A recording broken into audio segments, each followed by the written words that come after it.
तो वक्त कम है और रूस का लक्ष्य बहुत बड़ा, इसलिए कीव पर कब्जे का नया अभियान शुरू कर दिया गया है। यूक्रेन पर ताबड़तोड़ प्रहार के बीच कीव को लगातार 48 घंटे से निशाना बनाया जा रहा है। कीव में कई धमाके हुए हैं। रूस का मकसद अब सिर्फ कीव की तबाही नहीं बल्कि कीव पर कब्जा करना है। सितंबर में युद्धाभ्यास के नाम पर बेलारूस में इसकी तैयारी भी शुरू हो गई है। युद्धाभ्यास के नाम पर रूस यहां हजारों सैनिक भेज रहा है और माना जा रहा है कि युद्धाभ्यास के दौरान ही रूसी सेना बेलारूसी फौज के साथ कीव की तरफ कूच करेगी। यूक्रेन को दूसरे मोर्चों पर कमजोर करने के लिए बेलारूस फ्रंट से बड़े हमले की तैयारी। एक साथ इतने ड्रोन कि कीव में तैनात एयर डिफेंस नाकाम हो जाए।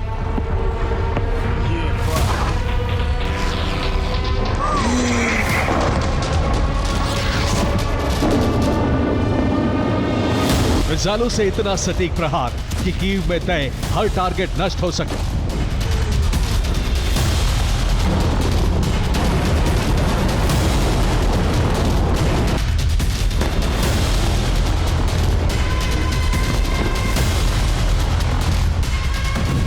हाइपरसोनिक रफ्तार वाली मिसाइल ताकि रूस का हमला रोका ना जा सके।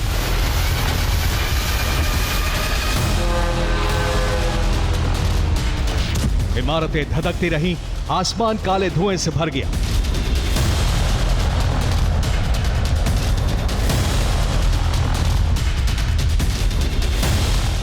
कीव में ताबड़तोड़ हमले के बाद हर जगह तबाही नजर आ रही है।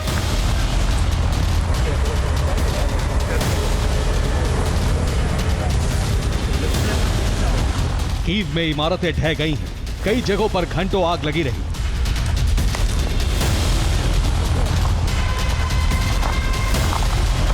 सड़कों पर हर तरफ मलबा नजर आ रहा है।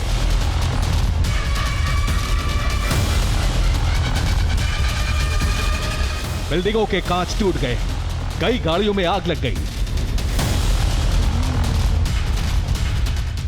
रिपोर्ट के मुताबिक यूक्रेन को रूसी एयरबेस से Tu-95 MS और Tu-160 बॉम्बर्स के टेक ऑफ की जानकारी मिली थी। तभी कीव की तरफ रूस के कई आत्मघाती ड्रोन बढ़ने लगे।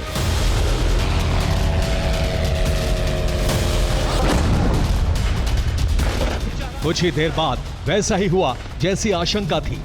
राजधानी कीव पर मिसाइल और ड्रोन की बरसात शुरू हो गई। रडार पर किसी बेहद तेज रफ्तार मिसाइल की जानकारी भी मिली।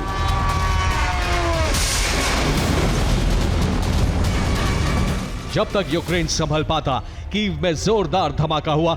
यह रूस की किंजल मिसाइल थी।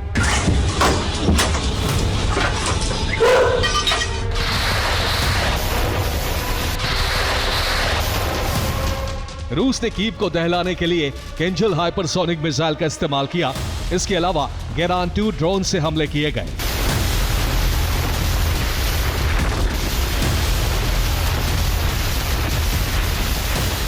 यूक्रेन के लिए एक एक सेकंड बेहद अहम हो चुका था। लोग किसी तरह भागते हुए आसपास के अंडरग्राउंड ठिकानों तक पहुंचे, लेकिन फिर भी यूक्रेन के कई लोगों ने इस हमले में अपनी जान गंवा दी। रूसी मिसाइलें कीव के उन इलाकों में गिर रही थीं जहां ऊंची ऊंची इमारतें हैं। घनी आबादी वाले इलाके में रूस ने शक्तिशाली मिसाइलों का इस्तेमाल किया।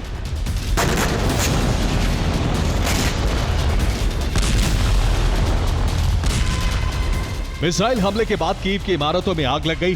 छत गिरने की वजह से लोग मलबों में दब गए।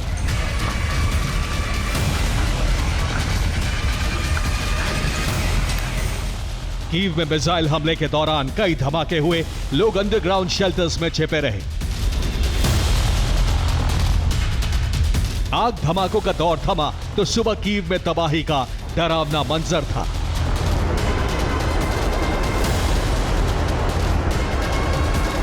रिपोर्ट के मुताबिक कीव पर 500 से अधिक ड्रोन हमले हुए। 30 से अधिक मिसाइलों का प्रहार हुआ। लगातार हमलों से रेस्क्यू मिशन रुका रहा। आग बुझाने के दौरान भी हमले होते रहे।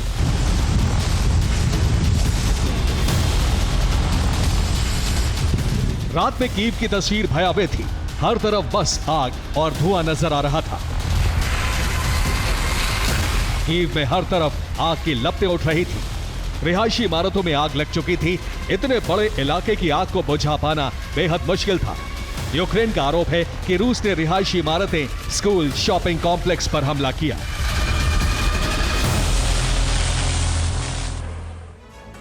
और कीव में लगातार 13 घंटे तक रूस से हमले होते रहे। इस दौरान 629 ड्रोन का इस्तेमाल किया गया, जबकि कई मिसाइलें भी दागी गई।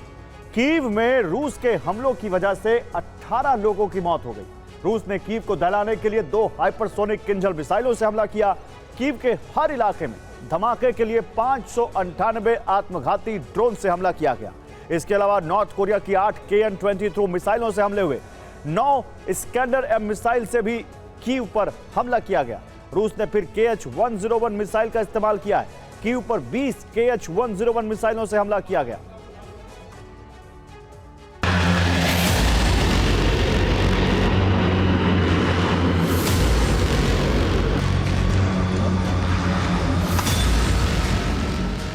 कीव में हुए धमाके की गूंज इस बार ब्रिटेन और फ्रांस तक भी पहुंची है। यह तस्वीर कीव में मौजूद ब्रिटिश काउंसिल की है। रूस के हमले की चपेट में ब्रिटिश काउंसिल की इमारत भी आई है। ब्रिटेन में रूस के राजदूत को तलब किया गया है। EU ने भी रूसी प्रतिनिधियों से जवाब मांगा है। ब्रिटेन ने रूस के राजदूत से हमले पर जवाब मांगा है। रिपोर्ट के मुताबिक हमले के दौरान EU का प्रतिनिधिमंडल भी कीव में मौजूद था। रूस ने उस इमारत को भी निशाना बनाया जहां प्रतिनिधिमंडल मौजूद था। फ्रांस के राष्ट्रपति मैक्रो और ब्रिटिश PM स्टारमर ने रूस के हमले की निंदा की है।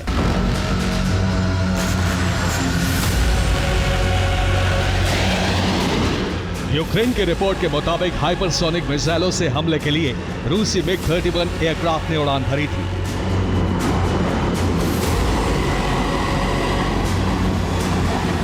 यूक्रेन पर हमले के लिए 4 MiG-31 जेट का इस्तेमाल किया गया, लेकिन खास बात यह है कि MiG-31 की तैनाती बेलारूस में है।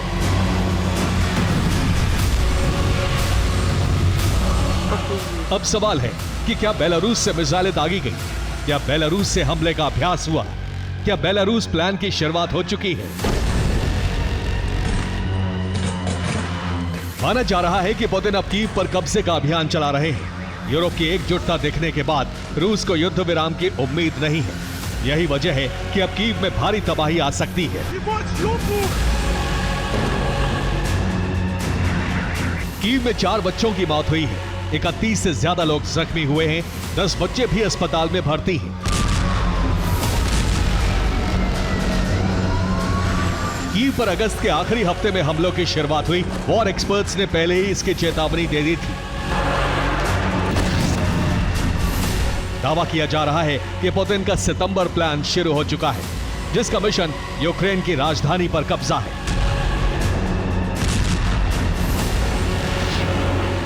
सितंबर में रूस बेलारूस का युद्धाभ्यास होना है। रूस से सैनिक और हथियार बेलारूस भेजे जा रहे हैं और माना जा रहा है कि सितंबर में ही कीव पर हमला हो सकता है।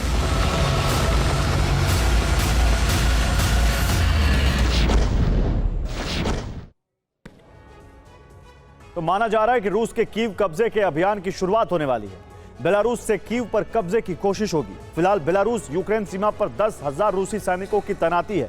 रूसी टैंक और वाहन भी बॉर्डर पर तैनात हैं। ये सभी युद्धाभ्यास के नाम पर बेलारूस लाए गए। बेलारूस बॉर्डर से रूसी फौज नीप्रो नदी के किनारे से आगे बढ़ सकती है। यहां से कीव की दूरी 150 किलोमीटर से भी कम है। बेलारूस से जंग शुरू होने पर यूक्रेनी सेना की ताकत बढ़ जाएगी। यही वजह है कि बेलारूस के रास्ते आखिरी रण की प्लानिंग है। कुछ ही दिनों में बेलारूस की सेना का रूसी सेना के साथ युद्धाभ्यास होगा। 13,000 रूसी सैनिक बेलारूस भेजे जा रहे हैं। फाइटर जेट और हथियार भी बेलारूस पहुंचेंगे। युद्धाभ्यास के बहाने रूस सैनिकों की भारी तैनाती करने जा रहा है।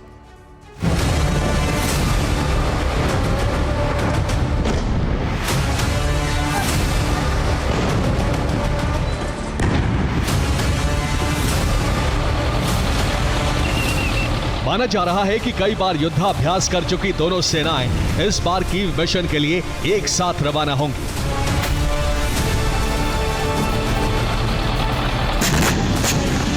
रिपोर्ट के मुताबिक दक्षिण और पूर्व में रूस के सैनिकों की कामयाबी की धीमी रफ्तार से बौखलाए रशियन प्रेसिडेंट ने बेलारूस के साथ अटैक का नया प्लान तैयार किया है।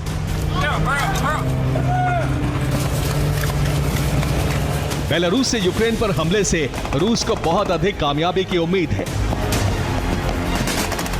बेलारूस से हमले का पहला असर यह होगा कि दक्षिण और पूर्व से यूक्रेन की सेना उत्तर में शिफ्ट होगी। इसके अलावा उत्तर में यूक्रेन को अपने घातक हथियार भेजने होंगे। असर नंबर 3, दक्षिण में सैनिक कम होने से रूस के लिए आगे बढ़ना आसान होगा। असर नंबर 4, पूर्वी इलाकों में भी यूक्रेन का जबरदस्त पलटवार कमजोर होगा। असर नंबर 5, दक्षिण और पूर्व में रूस की सेना तेजी से कब्जा अभियान को आगे बढ़ा सकेगी।